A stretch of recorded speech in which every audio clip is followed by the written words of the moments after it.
A lady called Akinyi called, I think it was a show, who have to support Kasongo. But these are champions of change.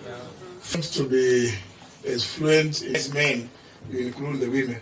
I think that's agree. Surrounding yourself with, if I can cross the main road, which you may not like. We need to build one team. So that respect is so critical. So critical.